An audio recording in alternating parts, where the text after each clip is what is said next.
Dokter dan perawat, tolonglah daku, upayakan yang terbaik bagiku.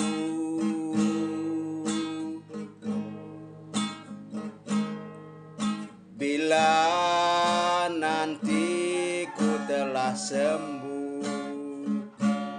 ku berterima kasih kepadamu. Bila nanti ku telah sembuh, ku berterima kasih kepadamu. Sepenggal lagu yang saya ciptakan, yang saya karang pada tanggal 17 Juni tahun 2024. Bersama Yesus ada masa depan, bersama Yesus masa depan cemerlang.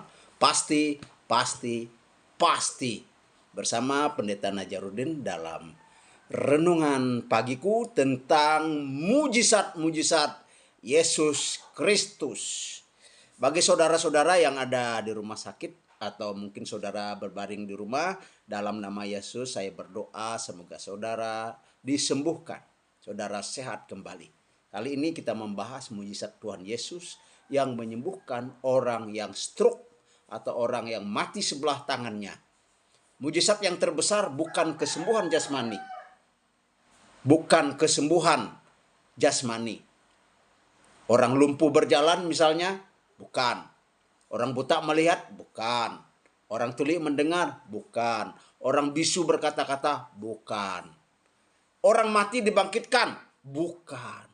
Mujizat terbesar adalah jika saudara orang berdosa, percaya dan terima Tuhan Yesus, saudara diubahkan, hidup saudara diselamatkan, jiwa saudara diselamatkan, saudara masuk surga, saudara pindah dari neraka ke surga, karena beriman dan percaya kepada Yesus Kristus. Bagi Yesus, kesembuhan jasmani penting, tetapi kesembuhan jiwa dan roh itu lebih penting. Walaupun begitu, Tuhan Yesus menyembuhkan banyak orang. Yesus menyembuhkan orang yang stroke, orang yang mati sebelah tangannya. Penyembuhan orang yang mati sebelah tangannya adalah salah satu mujizat Yesus Kristus dalam Injil yang dicatat dalam 3 Injil sinoptis, yaitu Matius pasal 12 ayat 9 sampai ayat 13, Markus pasal 3 ayat 1 sampai 6, Lukas pasal 6 ayat 6 sampai ayat 11. Kita baca Lukas pasal 6 ayat 6 sampai 11. Pada suatu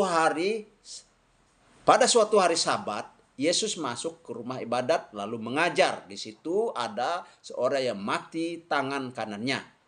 Ahli-ahli Taurat dan orang-orang Farisi mengamat-amati Yesus.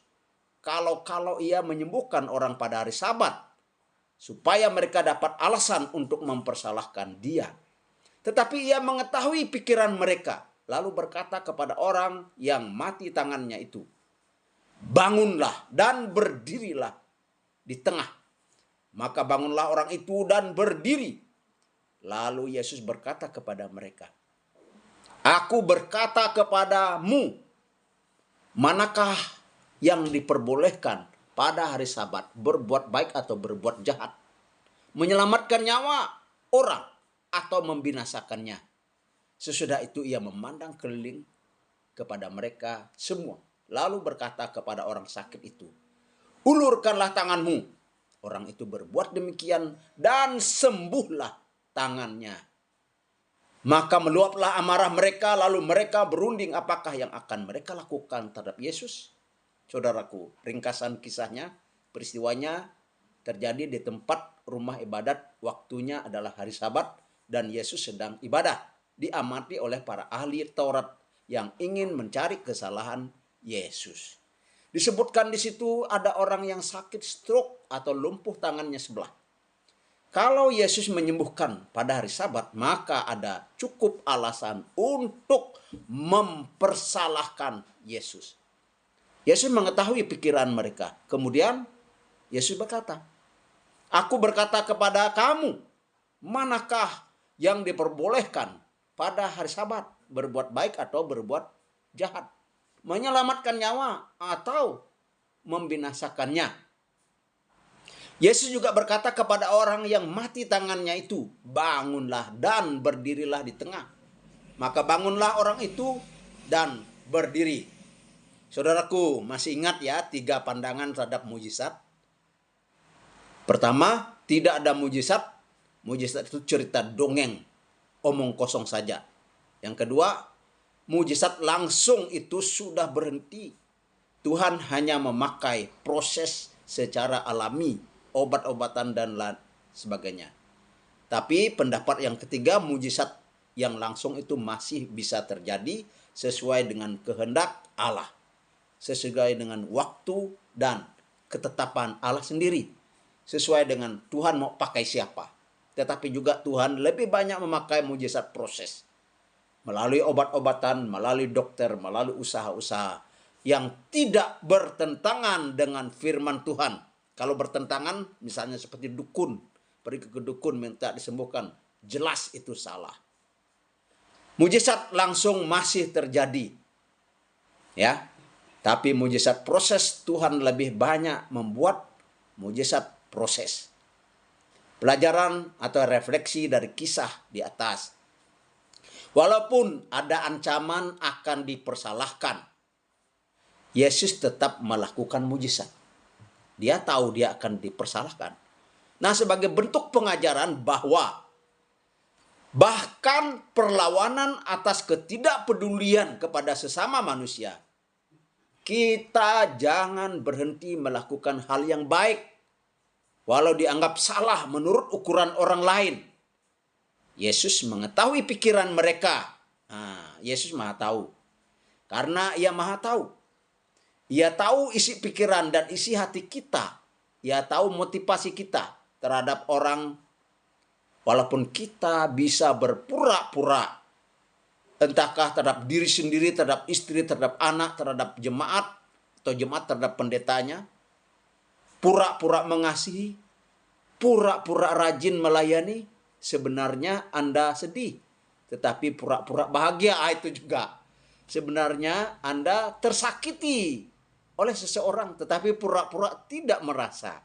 Sebenarnya Anda marah, bahkan mungkin benci, tetapi Anda pura-pura ramah. Tetapi Yesus mengetahui semuanya.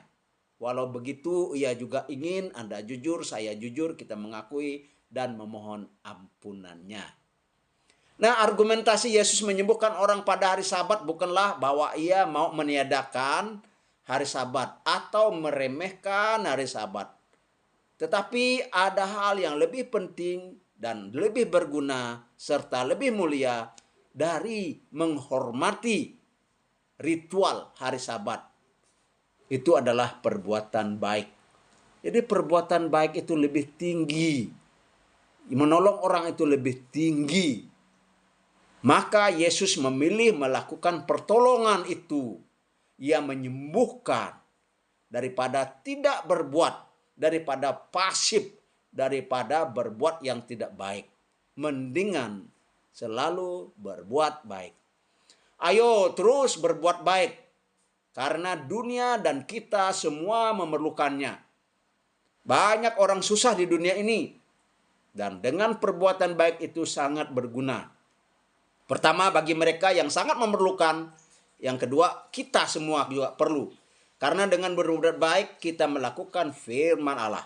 Melakukan firman Tuhan berarti kita hidup bahagia.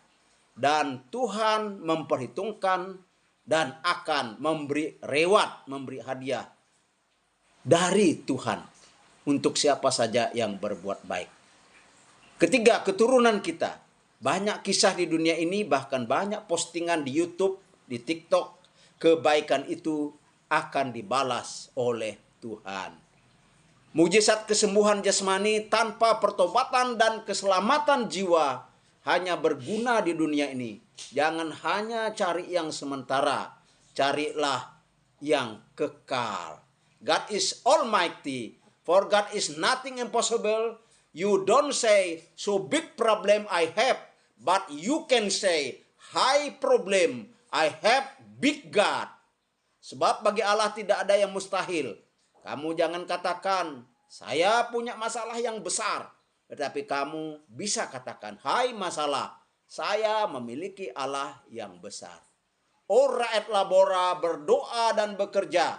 Memberi, memberi, memberi. Menabur, menabur, menabur. Berbuat baik, berbuat baik, berbuat baik. Suatu saat Anda akan menuainya. Jika tidak saat ini, anak dan cucu Anda akan menuainya. Percayalah, mujizat masih ada setidak-tidaknya. Tuhan masih dengar doa kita. Tuhan bekerja lebih banyak lewat mujizat-mujizat. Lewat perawat dan lewat dokter. In God we trust. Without God we are nothing. With God we can do anything. Be wise, be smart. Kembangkan, kelola, dan kelola potensi Anda. Jika Anda diejek, dihina, anggaplah itu sampah, anggaplah itu pecut untuk lebih maju, lebih kencang.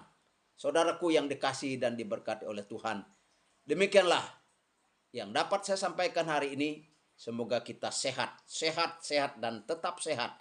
Sembuh, sembuh, sembuh. Dan Yesus menyembuhkan.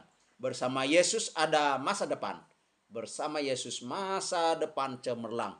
Pasti, pasti, pasti.